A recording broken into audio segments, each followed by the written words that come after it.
Assalamualaikum dear students, I hope so all will be fine। तो आज का हमारा टॉपिक है साइंटिफिक मेथड का। हम इसमें देखेंगे कि किस तरह कौन से तरीके इस्तेमाल करके हम किसी भी प्रॉब्लम को सॉल्व कर सकते हैं। तो जो साइंटिफिक मेथड है उसमें सबसे पहले जो है वो रिकॉग्निशन ऑफ साइंटिफिक प्रॉब्लम्स आता है। सबसे पहले तो हमें ये फाइंड आउट करना होता है कि जो मसला है वो साइंटिफिक है भी सही या नहीं साइंटिफिकली, ठीक है।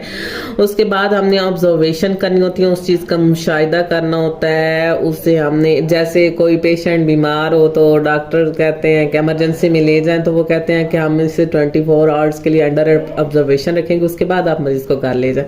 तो इसी तरह जब हमने कोई भी मसला हल करना होता है तो हम ऑब्जर्वेशन करते हैं डिफरेंट तरीके इस्तेमाल करके। उसके बाद जब वो ऑब्जर्वेशन प्रूव हो जाती हैं, ट्रू प्रूव हो जाती हैं, तो उसके बाद उस पर हाइपोथेसिस कायम किया जाता है, कोई भी स्टेटमेंट दी जाती है उसकी।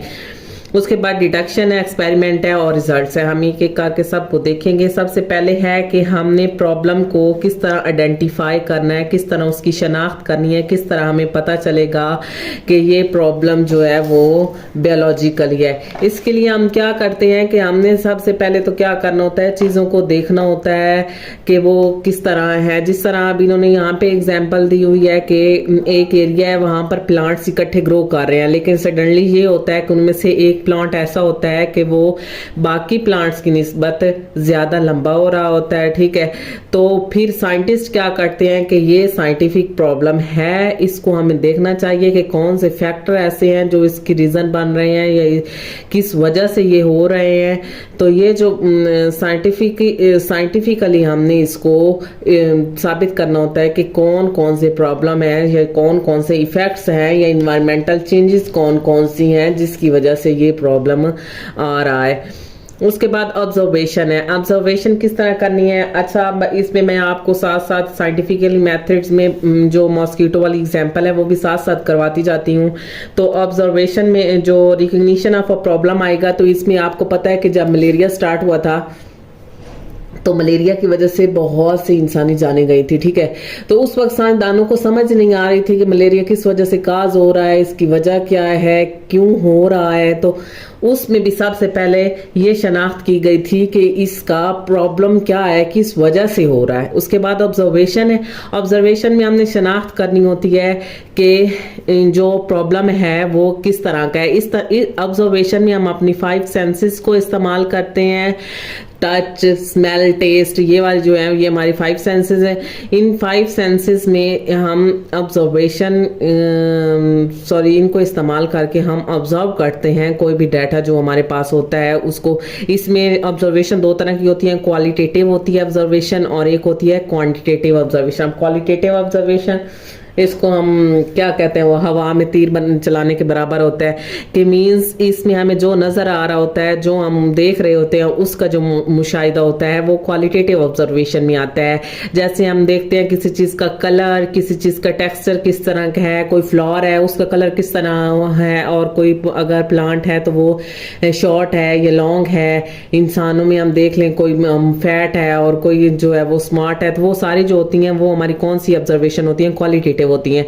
अब क्वांटिटेटिव ऑब्जर्वेशन कौन सी होती है, ये वो वाली ऑब्जर्वेशन होती हैं जो हम डेटाबेस करते हैं, न्यूमेरिकली फॉर्म में होता है, जिसको मैथमेटिकली फॉर्म में लिखा जाता है, एक्सप्रेस्ड किया जाता है।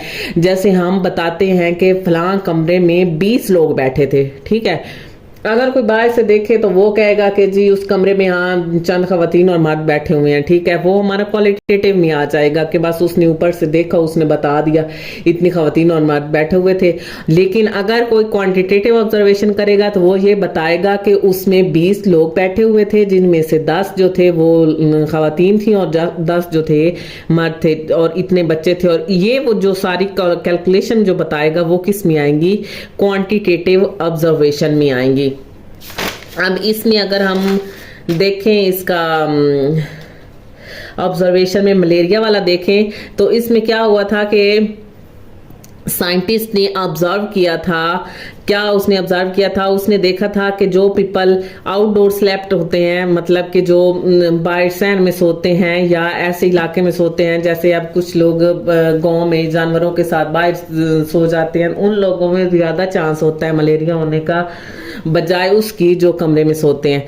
उसके अलावा उन्होंने ये भी देखा कि जो नेट्स लगा के मॉस्किटो नेट्स इस्तेमाल करते हैं उनमें भी कम चांसेस होते हैं मलेरिया के, और जो इंडिविजुअल जो है वो स्मोकी फायर में सोते हैं उन्हें भी कम चांस होते हैं मलेरिया में। अब तो ऐसा नहीं होता, पहले लोग क्या करते थे जब बाहर सोते थे तो वो धुआं जला लेते थे गोबर का, उससे क्या होता था कि मलेरिया जो है वो नहीं होता, मलेरिया इस वजह से नहीं होता था क्योंकि मच्छर नहीं होता था वो धुएं की वजह से, तो वो लोग बच जाते थे।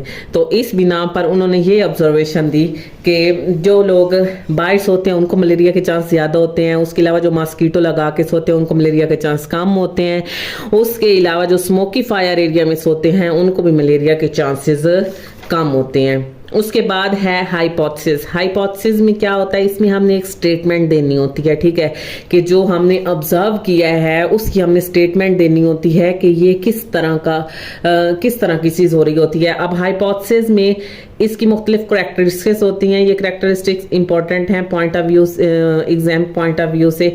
इसमें क्या है कि ये बताना होता है कि it is a propose statement to answer the problems, जिसमें हमें पता चल सकता है कि मसला क्या है। उसके अलावा जो भी अवेलेबल ऑब्जर्वेशन होती हैं उसके मुताबिक हमने हाइपोथेसिस बनाना होता है। उसके बाद वो जो अब हाइपोथेसिस हमने बनाया है उसको हम तजर्बे के ज़रिए टेस्ट कर सकते हैं। उसके अलावा ये क्या होता है कि इसको डिसप्रूव भी किया जा सकता है हाइपोथेसिस को, ठीक है। जब हम बार बार उसका तजर्बा करेंगे उसके बाद पता चलेगा कि वो ठीक भी था या गलत था। उसके बाद डिडक्शन है। डिडक्शन क्या होती है, ये हाइपोथेसिस की आगे मॉडर्न फॉर्म आप कह लें, ठीक है। इसमें क्या होता है डिडक्शन में कि डिडक्शन में इफ और देन का इस्तेमाल किया जाता है। जो बात हाइपोथेसिस में हमने वैसे ही कह दी थी वो डिडक्शन में एक तरतीब के साथ की जाएगी कि अगर ये हो सकता है तो फिर इसका ये हल भी हो सकता है, ठीक है। इसमें इफ और देन का इस्तेमाल किया जाता है। हाँ, जैसा कि उन्होंने एग्जाम्पल दी हुई है कि अगर हम कोई हाइपोथेसिस बनाते हैं जैसे leaf discoloration and stunt growth in a plant are caused by deficiency of iron in the soil. अब इसमें सिर्फ मसला बताया हुआ है कि जो पत्तों में का कलर खराब हो रहा होता है या उसकी जो ग्रोथ रुक जाती है वो किस वजह से हो रही है, आयरन की कमी की वजह से। आयरन की कमी कहाँ, ज़मीन में आयरन की कमी की वजह से पत्तों का कलर भी खराब हो रहा है और उनकी ग्रोथ भी रुक रही है। ये एक सिंपल हाइपोथेसिस है। लेकिन अगर हम डिडक्शन की बात करें इसमें अब वो इसी स्टेटमेंट को चेंज करके इस तरह लिखेंगे कि हमें इसमें इसका हल भी नजर आएगा। यानी जहां इन्होंने आयरन की डेफिशिएंसी कही हुई है तो यहां वो ये कहेंगे कि उसी आयरन को हम इस्तेमाल करके उसको ठीक कर सकते हैं। If iron deficiency is causing the symptoms, अगर जो आयरन की कमी है वो इन अलामात की वजूहात है, देन देखो अब इफ और देन का इस्तेमाल हुआ है किसमें, डिडक्शन में। देन वो कह रहे हैं then adding iron into the soil will improve the colours of leaves and promote plants growth. तो वो कह रहे हैं कि वही आयरन जो है वो ज़मीन में हम उसको इस्तेमाल करके उसकी कमी को पूरा कर सकते हैं ताकि प्लांट ग्रो कर सकें और बेटर उसकी लीव का जो कलर है वो भी ठीक हो जाए। अब इसमें हाइपोथेसिस मलेरिया वाले में हाइपोथेसिस क्या बना था, उन्होंने कहा था on the basis of this observation Kings suggested hypothesis mosquitoes transmitted plasmodium and so are involved in the spread of malaria।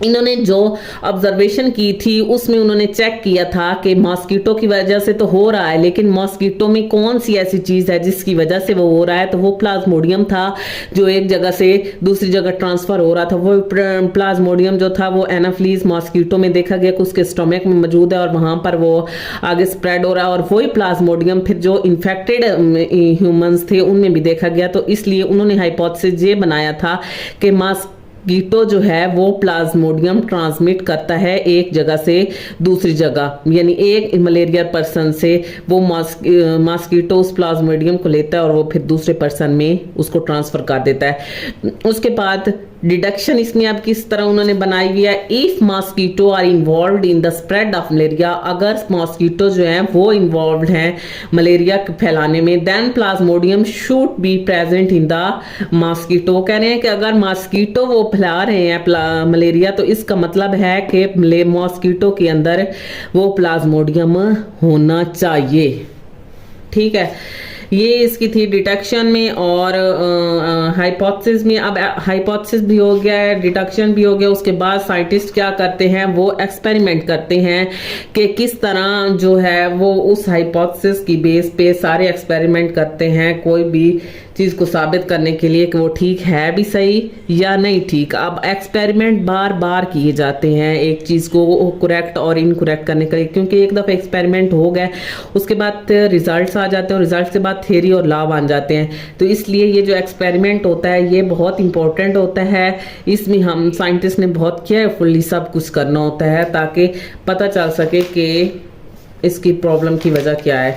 अब इसमें एक्सपेरिमेंट जो उन्होंने किया था मॉस्किटो वाले में, उन्होंने क्या किया था, उन्होंने एनाफ्लीज मॉस्किटो ली, फीमेल एनाफ्लीज मॉस्किटो, ठीक है। उसने एक मलेरियल पेशेंट को बाइट किया, मलेरिया पेशेंट को जब उसने काटा तो वहां से उसने प्लाज्मोडियम ले लिया। वो जो प्लाज्मोडियम है वो उसके स्टमक में मल्टीप्लाई होना शुरू हो गया। वही मॉस्किटो जब आगे किसी और हेल्दी पर्सन को काटता है तो क्या होता है, उससे भी मलेरिया हो जाता है। तो फिर इससे ये बात तो साबित हो जाती है कि वो प्लाज्मोडियम ही है जो एक जगह से दूसरी जगह मलेरिया को फैला रहा होता है। अगर इसकी ये इस तरह एग्जाम्पल में देखें, इन्होंने क्या किया था, अब जाहिर बात है कोई भी एक्सपेरिमेंट किया जाता है तो सबसे पहले वो इंसानों पे नहीं किया जाता, वो सबसे पहले क्या करते हैं उसको किसी भी और चीज पे, जानवरों पे किया जाता है या परिंदों पे किया जाता है। इसमें साइंटिस्ट ने क्या किया था, उन्होंने एक स्पैरो ली, ठीक है। एक जो मॉस्किटो क्यूलेक्स मॉस्किटो है उसने क्या किया, उसने एक जो बीमार थी यानी कि जिसको मलेरिया हो चुका था, इन्फेक्टेड मलेरिया स्पैरो थी, उसको काटा, वहां से प्लाज्मोडियम लिया जो उसके स्टमक में मल्टीप्लाई होना शुरू हो गया। और फिर उसने क्या किया, उसने एक ऐसी स्पैरो को काटा जो कि बिल्कुल हेल्दी थी, ठीक है। जब वो उसको काटता है तो क्या करता है, वो उसको ट्रांसफर कर देता है प्लाज्मोडियम। इसकी वजह से वो हेल्दी स्पैरो जो है वो भी, उसको भी मलेरिया हो जाता है, ठीक है। अब इसी तरह उन्होंने जब ये साबित हो गया कि हाँ इस तरह हो रहा है तो फिर उन्होंने एक तजर्बा इंसानों पे भी किया, क्योंकि इंसान जो थे उस वक्त सबसे ज्यादा मलेरिया की वजह से मर रहे। तो उन्होंने सेम इसी तरह एक्सपेरिमेंट किया कि एक एनाफ्लीज मॉस्किटो ली, उसने क्या किया, उसने एक इल मैन को जिसको मलेरिया था उसको काटा, वहां से उसका प्लाज्मोडियम लिया और फिर प्लाज्मोडियम को उसने हेल्दी मैन में ट्रांसफर किया और फिर उस मैन को भी मलेरिया हो गया। ये जो प्लाज्मोडियम होता है ये पैरासाइट है और इसको कोई ना कोई होस्ट चाहिए होता है मल्टीप्लाई होने के लिए। तो इसलिए जब ये एक इल पर्सन से एनाफ्लीज में हुआ ट्रांसफर हुआ तो वहां इसने भी मल्टीप्लाई करना शुरू कर दिया और फिर वहां से जब हेल्दी मैन में ट्रांसफर हुआ तो वहां भी इसने मल्टीप्लाई होना शुरू कर दिया और इस तरह वो जो मैन है उसको भी हो गया था मलेरिया। अच्छा, जब बार बार एक्सपेरिमेंट्स के बाद भी एक हाइपोथेसिस सही साबित हो रहा होता है तो उसके बाद साइंटिस्ट क्या करते हैं, रिजल्ट्स निकालते हैं कि उस बेस पर उन्होंने रिजल्ट्स देने होते हैं अपने डाटा के, जिसके लिए वो स्टैटिस्टिकल एनालिसिस यूज करते हैं, ग्राफ बनाते हैं, अपने तमाम डाटे को एक क्वांटिटेटिव फॉर्म में सबमिट करवाते हैं। उसके बाद थेरीज, जब वो बार बार एक्सपेरिमेंट जो है वो सही साबित होता है तो उसके बाद थेरीज कायम की जाती हैं उस बेस पे। जैसे हमने देखा है कि थ्योरी ऑफ एवोल्यूशन में हमें बताया गया कि species changes over the time through the natural selections. Species जो है वो वक्त के साथ तब्दील होती रहती हैं नेचुरल सिलेक्शन की वजह से। ये नेचर जो है वो डिसाइड करती है कि कौन सी स्पीशीज को सरवाइव करना है और कौन सी जो है वो सरवाइव नहीं कर सकती। तो ये एक थ्योरी थी जो बार बार तजर्बे के बाद सही साबित हुई थी और वो कायम की गई। उसके बाद क्या होता है कि जब एक थ्योरी बार बार एक्सपेरिमेंट्स के बाद, फिर थ्योरी को भी बार बार एक्सपेरिमेंट किया जाता है और फिर जब बार बार एक्सपेरिमेंट के बाद एक थ्योरी सही साबित हो जाती है तो उसके बाद लॉ कायम किए जाते हैं। और जो लॉ होते हैं वो कांस्टेंट होते हैं, इसलिए जो बायोलॉजी है उसमें लॉ बहुत कम है, क्योंकि नेचर की वजह से इसमें चेंजेस होती रहती हैं तो लॉ नहीं बन पाते। तो बहुत कम लॉ हैं इसमें बायोलॉजी में, जिसमें है लॉ ऑफ हार्डे विंगबर और मेंडलीव का लॉ, जो मेंडलीव का लॉ ऑफ इनहेरिटेंस है वो लॉज में आते हैं। लॉज बहुत कम है बायोलॉजी में, क्यों? इसकी वजह यही है कि नेचर जो है वो चेंज होती रहती है, थ्योरीज बन जाती हैं, लेकिन थ्योरीज के बाद जब उसकी टेस्टिंग की जाती है बार बार तो लॉज बनना थोड़े मुश्किल होते हैं, बहुत कम होते हैं जो लॉज बनते हैं। इसमें आज का इतना ही है, इसमें हमारा चैप्टर कवर हो गया है। नेक्स्ट हम इसकी एक्सरसाइज करेंगे। होप सो आप सबको लेक्चर पसंद आया होगा। लाइक करें, सब्सक्राइब करें और शेयर करें।